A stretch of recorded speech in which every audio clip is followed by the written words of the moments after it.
Hello, CBI super கிச்சனில் நம்ம இன்றைக்கி என்ன பார்க்க போகிறோங்கன்னா சேப்பங்கிழங்கு ஃப்ரை பார்க்க போகிறோம். இந்த பாருங்கள், இதுதான் சேப்பங்கிழங்கு. இப்படி மண்ணோட அப்படியே குட்டி குட்டியாக இருக்கும். சரிங்களா? இந்த கிழங்கு உடம்புக்கு ரொம்ப நல்லது. நீங்கள் வாங்கிக்கலாம். வாங்கிட்டு இது கொஞ்சம் சுத்தம் பண்ணும்போது ஒரு கவரில் போட்டுட்டு கீழே அடிச்சிங்கன்னா அந்த மேல் தோல் விழுந்துடும். இல்லைன்னா நீங்கள் தண்ணிக்குள்ளே போட்டு நீங்கள் இது பண்ணி எடுத்துக்கிடலாம். க்ளீன் பண்ணி எடுத்துக்கிடலாம். எடுத்துகிட்டு இந்த மாதிரி வேக வச்சு எடுத்துக்கலாம். சரிங்களா? வேக வச்சு எடுத்துகிட்டு குக்கரில் போட்டு 2 விசில் போட்டிருக்கேன். லைட்டான உப்பும் மஞ்சத்தூளும் போட்டிருக்கேன். இந்த மாதிரி கட் பண்ணி வச்சுக்கலாம். இந்த மாதிரி எல்லா கிழங்கையும் நம்ம கட் பண்ணிக்கிறோம். ரொம்ப அழகாக விட்டுருக்கோம்.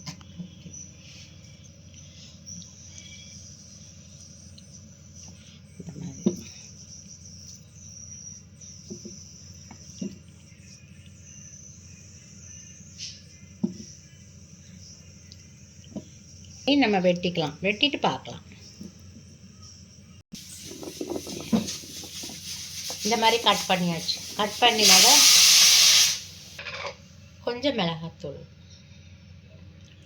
காரம் ரொம்ப இழுக்காது, நல்லா பார்த்து போட்டுக்கோங்க. லைட்டாக உப்பு, நம்ம முதல்ல கிழங்குல கொஞ்சம் உப்பு போட்டிருக்கோம். இந்த மிளகாத்தூளுக்கு தேவையான உப்பு தான் போடுறேன். இப்போ லைட்டாக மல்லித்தூள்,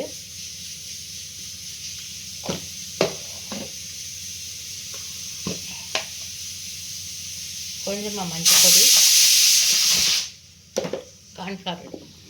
இந்த கார்ன்ஃப்ளவர் எதுக்கு போடுறோம் அப்படின்னா ஒரு பைண்டிங்காக தான் போடுறோம். சரிங்களா? அப்போ தான் அந்த மிளகாத்தூள் அதெல்லாம் கொஞ்சம் பிடிக்கும். லைட்டாக தண்ணி தெளிச்சுக்கலாம்.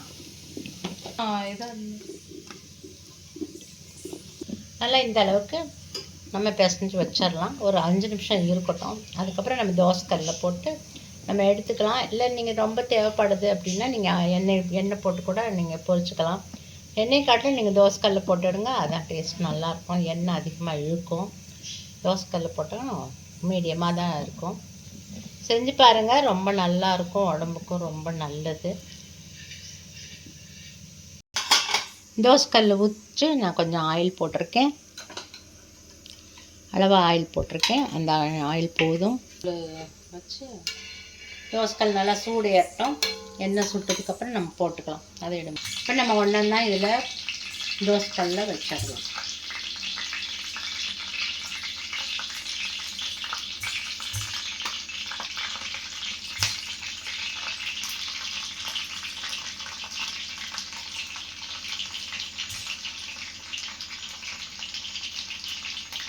ஒரே தரத்தில் வச்சிடலாம். அளவாக தானே போட்டிருக்கேன். அதனால் ஒரே தரத்தில் வச்சிடலாம். நல்லா பொரிஞ்சதுக்கப்புறம் நம்ம இன்னொரு பக்கம் மாற்றி விட்டு நல்லா நமக்கு எவ்வளோவுக்கு தேவையோ ரோஸ்ட்டு அந்த அளவுக்கு நம்ம எடுத்துக்கலாம். இதுதான் சேப்பங்கிழங்கு ரோஸ்ட்.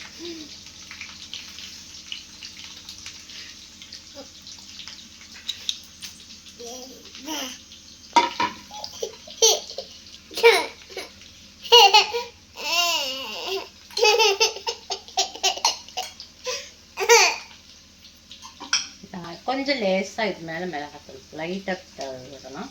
சரிங்களா? ஒரே ஈவனாக சாப்பிட்டவங்க காரம் பிடிக்க கொஞ்சம் காரம்